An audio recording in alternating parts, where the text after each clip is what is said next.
entertaining the resistance of life, you will be powerless. So take back your life and take back control. Draw that line in the sand and say, no, this is my life and this is the direction my life is going.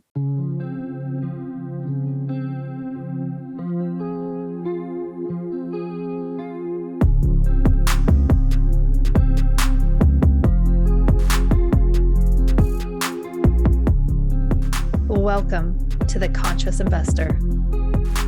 Let's get started.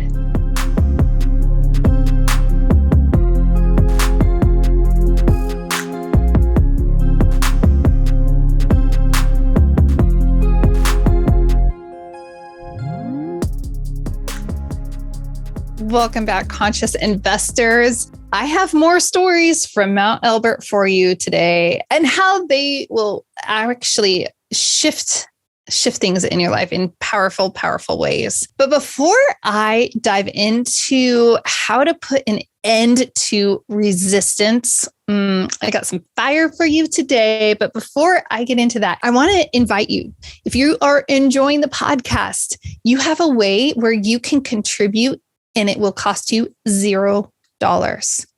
So if you haven't already, please make sure you hit the subscribe button, because then you're going to have Conscious Investor delivered to you as episodes go live. If you're on YouTube, make sure you subscribe over here on YouTube. I'm not sure if you're listening or watching, wherever you are, make sure you're subscribed. And if you really want to be like a next level contributor, please leave an honest rating and review.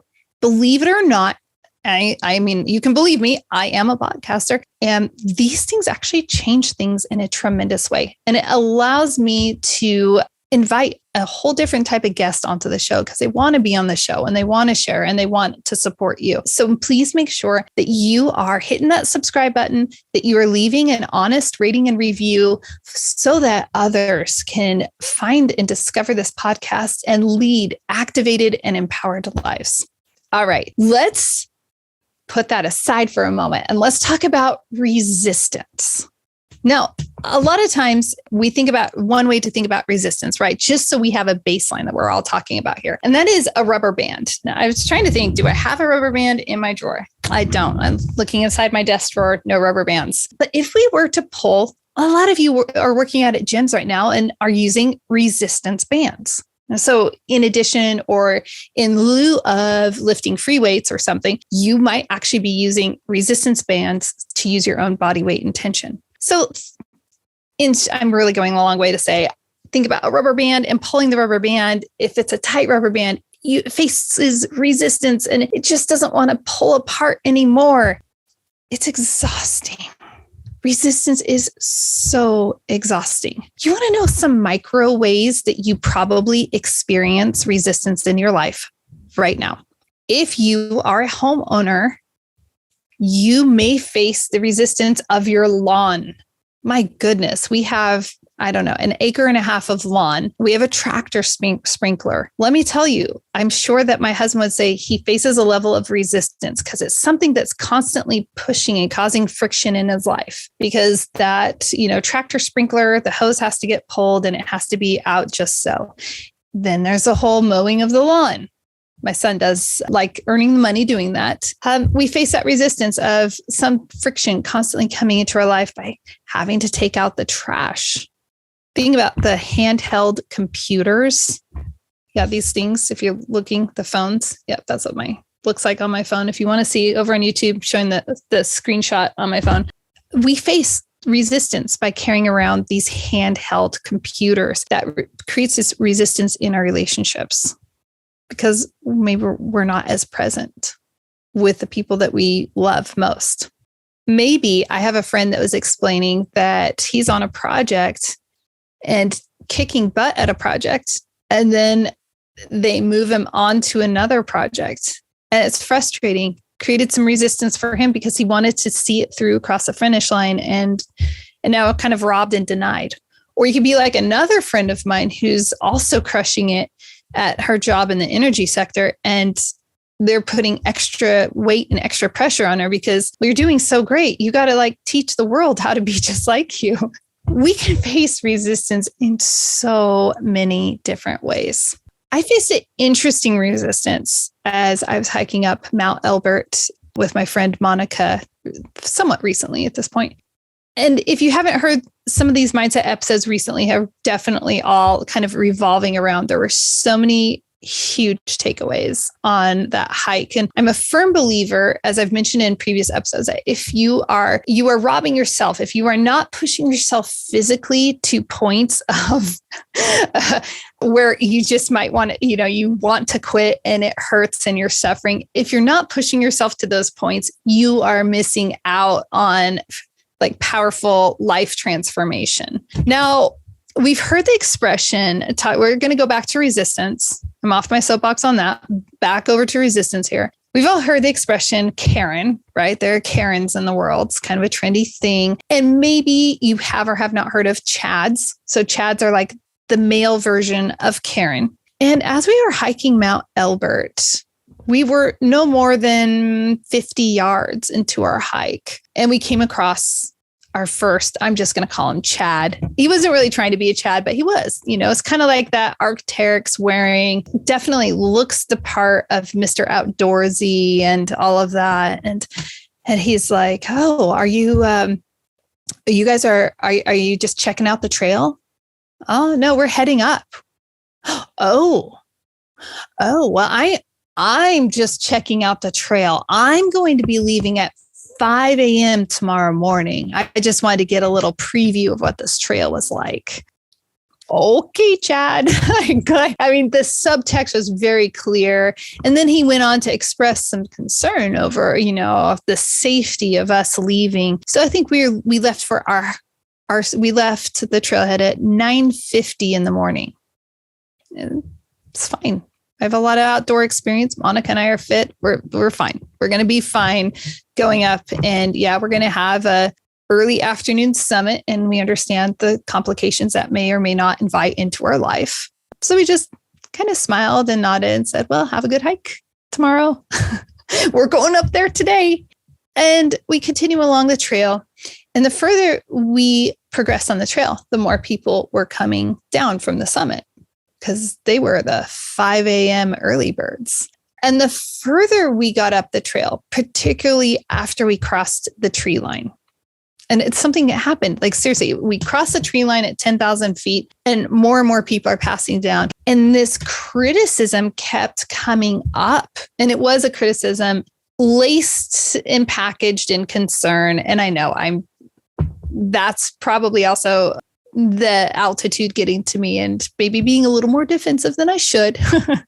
And that could be some ego because, I miss outdoorsy. I know what I'm doing. So I'm acknowledging all of those things are definitely playing a hand in here. And I am being a little dramatic to make a point about resistance.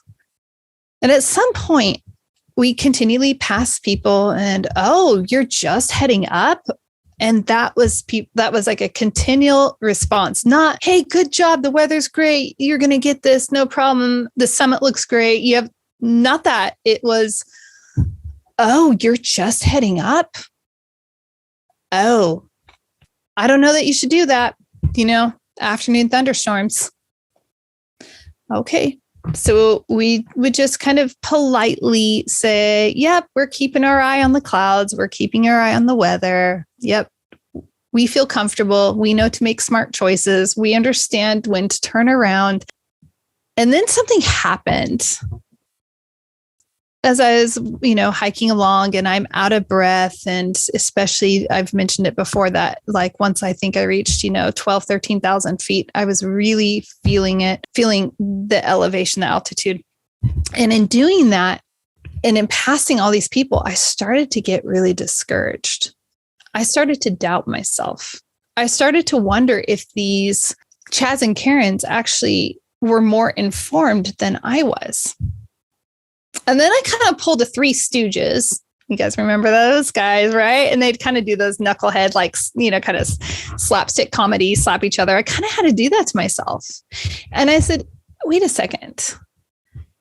You have spent significant time, Julie, in the wilderness, in the outdoors, This isn't your first summit. I wonder how many summits these people have made. I wonder how many times they've been out actually in thunder and lightning.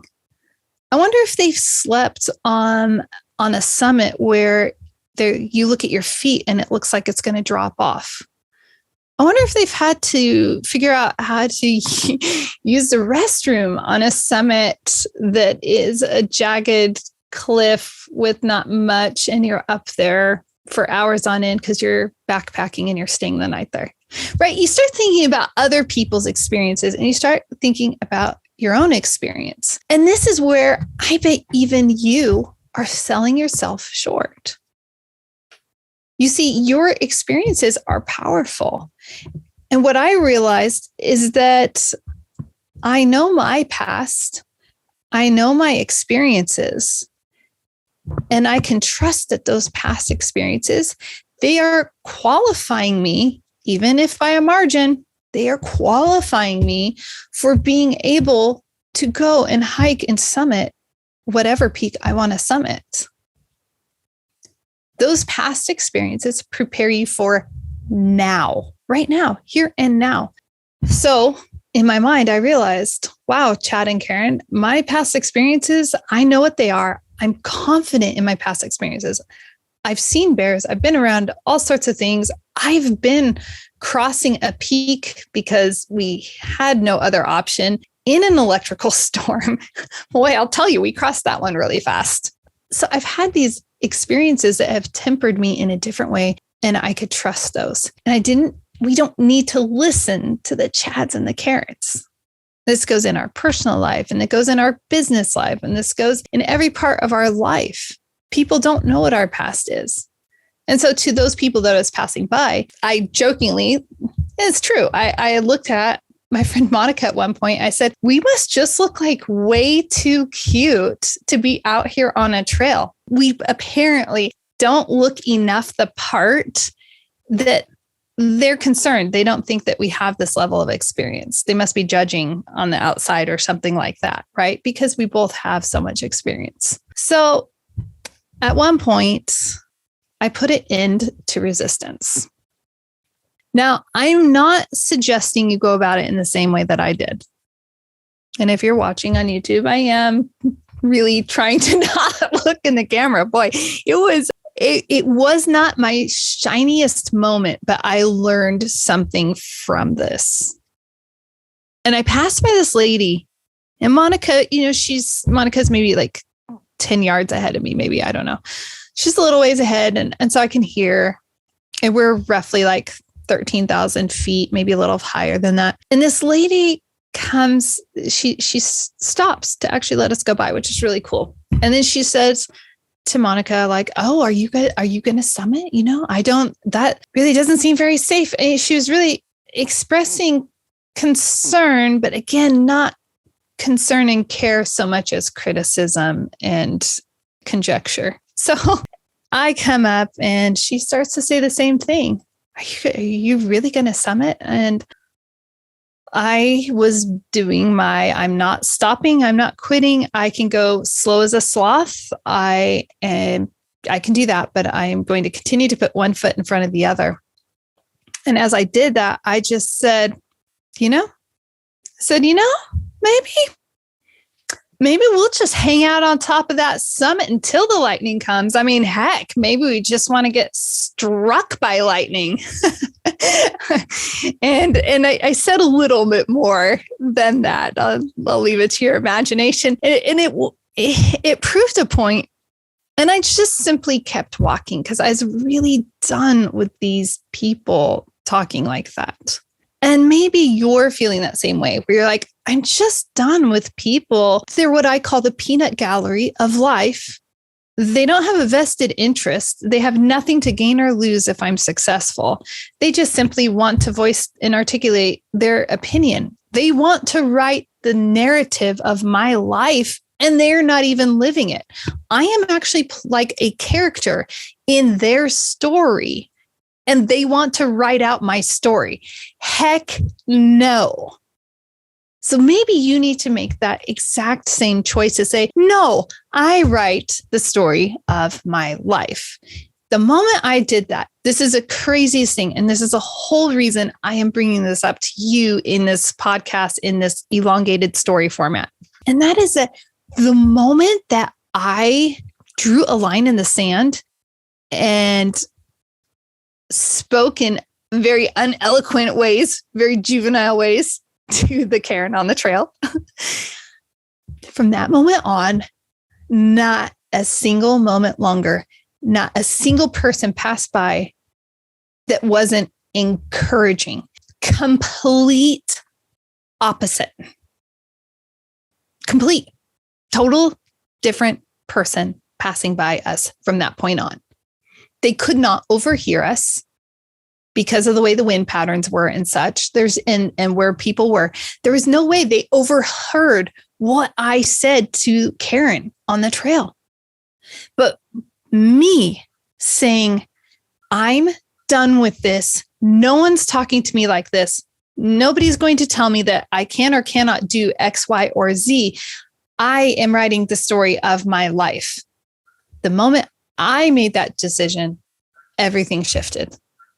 And I know that sounds, I'm not trying to say, hey, I'm playing God of my life, but I am saying that too often we are playing passive roles in our lives when we're the star of our lives. So I want you to think about the resistance in your life. And I want you to start thinking, wait a second, what role is this? If this were a movie right now and I were a cast member, am I acting like the leading role in my life? Or am I acting like just a supporting cast character? Am I just some crew? Am I just somebody on the set? Like, where am I when it comes to my life? And how am I showing up? You have so much more to give, so much more capacity to give. But as long as you are letting people write the narrative of your life, and as long as you are entertaining the resistance of life, you will be powerless. So take back your life and take back control. Draw that line in the sand and say, no, this is my life, and this is the direction my life is going. And you know what? I know how to look for storms, and I also know how to ask for guidance from people along the trail, and I know how to interpret this information. And when I get into confusing situations, I know trusted people to go to. Doesn't that feel so much better than just having somebody kind of boss you around? It's like, wait a second, my life. So even if it gets messy and ugly, I want to encourage you in a respectful way. But my words did not come out in a beautiful way. They were not articulate at all. And I am going to share in another episode, I'm going to share the words. I decided and I thought it through the other day, and I thought I'm going to share the words that I shared with Karen, but not in this episode. Okay. Because this isn't the episode for that. That's a whole different story. And it's a whole different topic, right? It's not resistance. It's something different. But I want you to just make sure that you are walking boldly in your life. This world invites and wants a lot of drones and a lot of just supporting cast members. And that's what they want.